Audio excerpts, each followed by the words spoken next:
Welcome to Proof Live, where booze brands in the right hands. On a quest for the best tipple and toast with the most exciting and respected bottlings. Competing for the 100-point perfect score Suntory Award and the double gold and a spot on the top shelf to be sipped, shaken, stirred, and celebrated. Slide up to the bar with the biggest names in the spirits game as they clink glasses with your hostess, legendary connoisseur Jennifer English, for intimate conversations, live tastings, product launches, and the happiest hour there is. Now, broadcasting live from the commodious confines of the Swanky Proof Saloon, where the liquid elite meet, here is your hostess, the Madam of Manhattans, the Duchess of Daiquiris, the Queen of Conviviality, your hostess, James Beard Award winner, Jennifer English.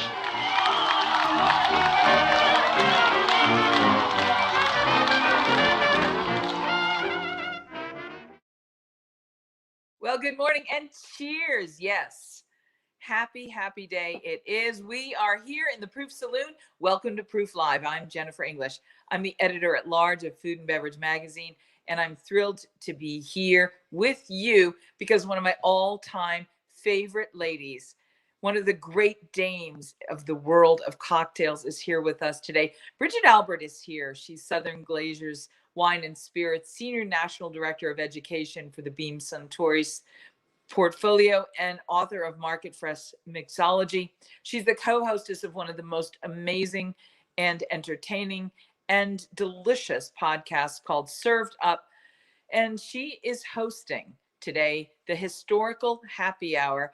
And we're going to be celebrating with James Beard award-winning author Adrian Miller, whose incredible book highlights the roles of the chefs of African Americans who have fed our first families for centuries. But I'm really excited because it's kicking off today with the inauguration cocktail that was prepared for Barack Obama that she did, called the American Dream Cocktail, and we're going to talk through a version of that today. But this is happening today. Her event is happening later today, and there is still a chance, I understand. There are still a couple of slots left that you could RSVP and sit in on, and we want to make sure that everybody that is part of our world knows that this is happening. And so we want to say go to whitehousehistory.org, and you can go to the happy hour of the President's Kitchen Cabinet. There's an RSVP link, and you can sign up, and you can still participate. But we're going to go now to backstage, where Bridget Albert joins us, one of my all-time favorite ladies. Hello, my friend. How are you? Oh, my goodness. Thank you for such a beautiful introduction, Jennifer. It's an honor and a pleasure to be on your show today. I'm doing great. Well, we haven't had you on in like literally a few years. I've missed you. I miss you too. Thank you. You know what's so funny? Do you remember when you did a series and you did the cocktails in the teacups? Oh, yeah. So I think of you every time I have a teacup. Now, I've got coffee in mine today, but I think of you all the time because I found cups that really looked like the ones that you were using. So I have to say thanks. How have you been and what are you up to? And how did you get involved in this fascinating historical project? Yeah, so I'm doing well. You know, I'm surviving COVID the best that I can in my small town of Shorewood, Illinois. And just putting in the work every single day to do whatever I can do to uplift our industry and to be a contributor whenever I can, for sure. The project that I'm working on today is with the White House Historical Association. It was created by Jacqueline Kennedy, and it really is to preserve the stories and the rich history around the White House in DC. And so the project today is part of their historical happy hour, and I'll be opening the session with the drink that I created for President Barack Obama's inauguration. And it was celebrated and drank at the Hawaiian delegate ball that evening of his inauguration. So it's terribly exciting. And I'm opening for a friend and also a James Beard award-winning author, Adrian Miller. Adrian's written the book called The President's Kitchen Cabinet. And just like you said, you know, it tells the story of all the African Americans that fed our first families, all the way from George Washington to Barack Obama. And he's going to tell some amazing stories about our history that happened in the White House. One of the things that's so fascinating to me is, I mean, the whole book is fascinating, and he's a brilliant writer. So if you are at all even remotely interested in history and food, this is one of the great amalgamations that bring those two worlds together. Mm-hmm. So if you haven't read it yet, I really urge you to go take a look at this book.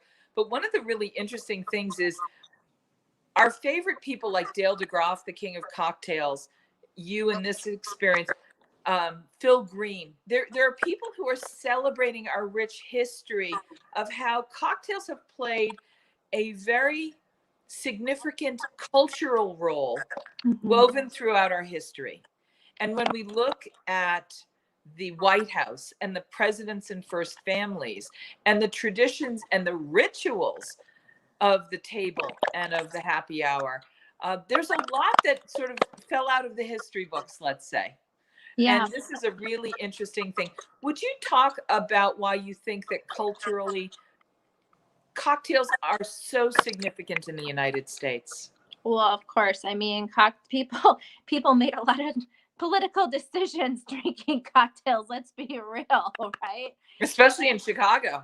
Yeah, in Chicago and all over the United States. But at one time, the bar was really a place that big decisions were made. And a lot of time, the bartenders themselves, maybe the sheriff of the town, the mayor of the town. And through cocktails, we've really created a community, right? It's a place to share. It's a place where stories are told is over cocktails. Yeah. Mm-hmm. And it's a place where we make memories. But most important, it's a place where a lot of times decisions are made over drinks because they relax us and sometimes get us to tell some truths. So isn't that the case? Yeah. Let's talk a little bit about happy hour at the White House. What have you learned in preparing for this session? I guess that I'm learning that we are celebrating as a country our history, and we are once again doing this by sharing a cocktail, a nice drink, and then rolling into those deep, rich stories that we should all know. And I can tell you, for instance, just for today's show, that we have about 1,200 people that have already RSVP'd. So people are interested in the cocktail. They're interested in history. They're interested in celebrating our country. Yeah. And they're interested in knowing those stories that built and that made our White House, especially what was going on in the kitchens, right? What was happening on the culinary scene in the White House, because those stories still carry through to today. Let's talk a little bit about your being tapped to create the official American Dream cocktail for the inauguration of Barack Obama and the Hawaiian delegation party. Our industry swelled with pride when that happened. I know that cheers went out all over the world because it's such an honor. We're not the least bit surprised. You represent us so beautifully. Talk a little bit about what that must have felt like and what it did feel like to you. Well, I had 48 hours to prepare when I was asked. So it was. So that was like no time to celebrate. A big shockaroo. Yeah, there wasn't no time to process until well after. But I wanted to make sure that the cocktail itself really symbolized Barack Obama's message of hope. That was important to me. And that it also symbolized our American flag, because that's something that we can all relate to. And I think that we all show great pride in when that flag is raised. So with such short notice, given it for the fact that the president was born in Hawaii and is of Hawaiian cultural descent, and that the Hawaiian delegation, you chose a uniquely American spirit, and yet you really paid an homage to what we can only describe as some of those Hawaiian tiki kind of vibes. Can you talk a little bit about how you created this drink and what you created? Oh yeah, I mean, absolutely. So it was fun. It was in 2009, and one of the most popular flavors of that time was pomegranate, right? So I thought I need to bring in that vibrant, luscious flavor of the pomegranate, but it also lends to this beautiful red richness color. And when I built the cocktail with the white fondant stars on the inside of the glass, and you pour the cocktail throughout with a rum base, right? It just brings it to life. And then I also brought in some blueberries on a pick. So we have the red, white, and blue represented, but it's also quite delicious and really fun to drink because cocktails should be fun at the end of the day. So what are you going to be doing later today? And how are you going to you're going to actually make the drink as part of this session, which is kind of fun. Yeah. So I'll be speaking a bit about my experience that day. How and why I created the cocktail. I'll be doing a demo as well and just really celebrating that moment. Would you say, did you get to make a cocktail for President Obama? So it's really interesting. So when I arrived to DC, the event was at the Mandarin Orient Hotel, and I was really on kind of a press junket. And so, I worked with their staff to make sure that the cocktail was presented how it should be, and they were lovely and nice. And I did see Barack Obama, and I did get to see Michelle, which was amazing. But also at the same time, there was a party going on right next to the Hawaiian Delegate Ball, and that was a Black entertainment party where all of the amazing musicians were attending. So, Aretha Franklin cruised right past me. I thought I was going to fall over. Did you just gasp? I did. I was like, holy cow, I want to go to that party. Oh my gosh, how can I get into that party? It was amazing. But it was such a special thing to attend, and it was really one of the highlights of my career.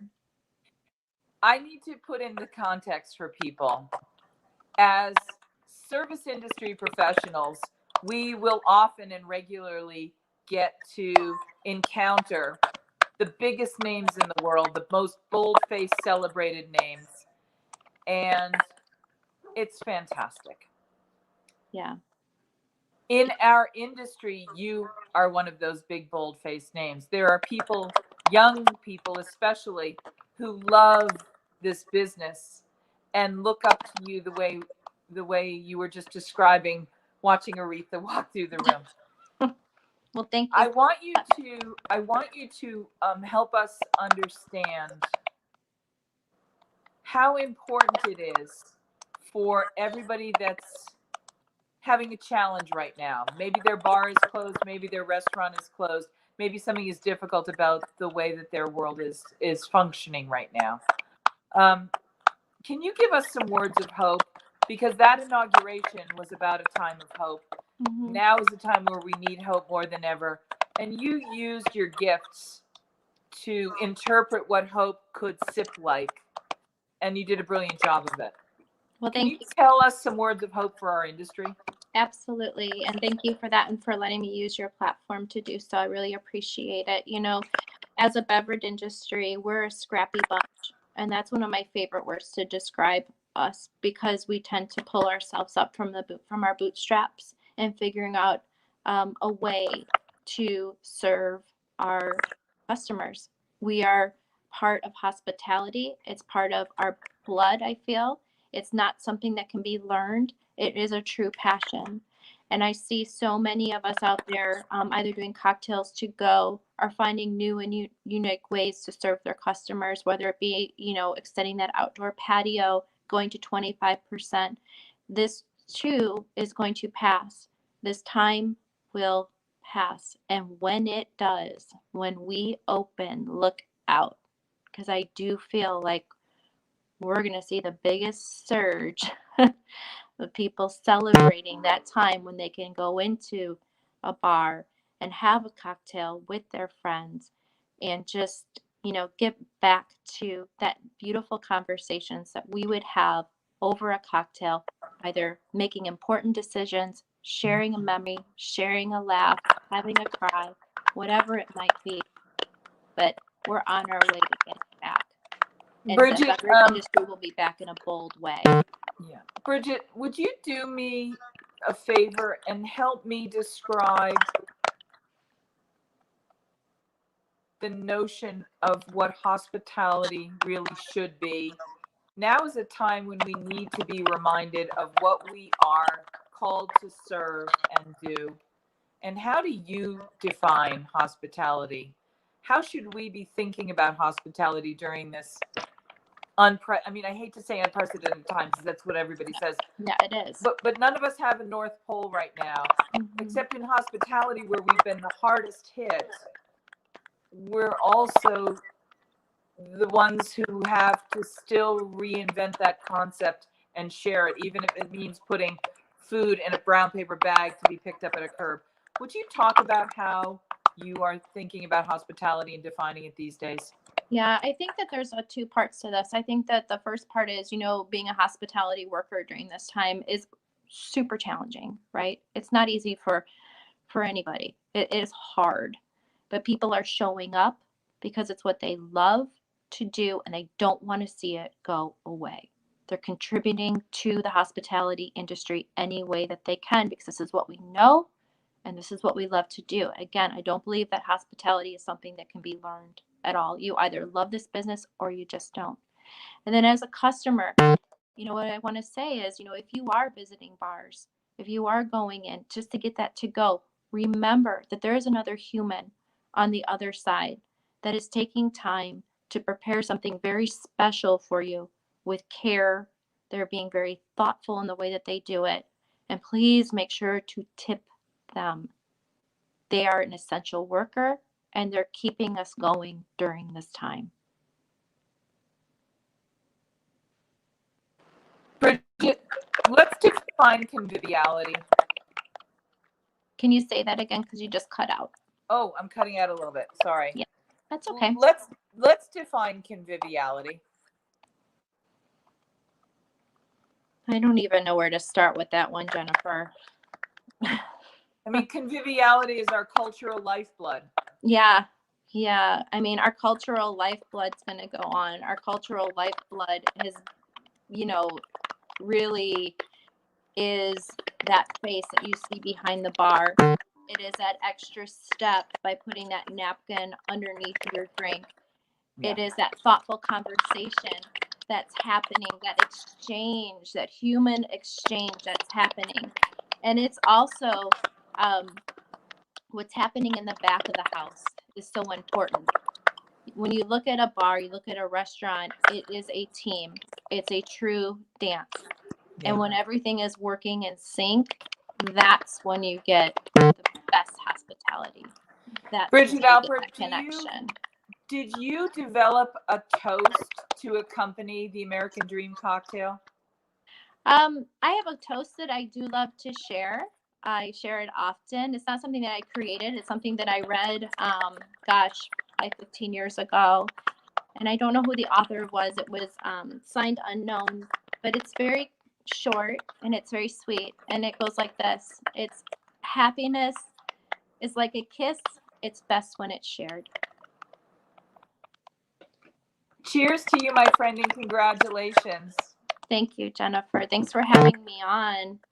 For anybody in the industry that wants to reach out to you, you're on social media. You're very generous. Can you just briefly, before we say goodbye, tell us about your role at Southern Glazers? Oh, sure. So I've been with Southern Glazers for 15 years. I know, it's hard to believe. For a long time. Yeah, for a long time. And I am the senior national director of education, and I really concentrate on the Beam Suntory portfolio.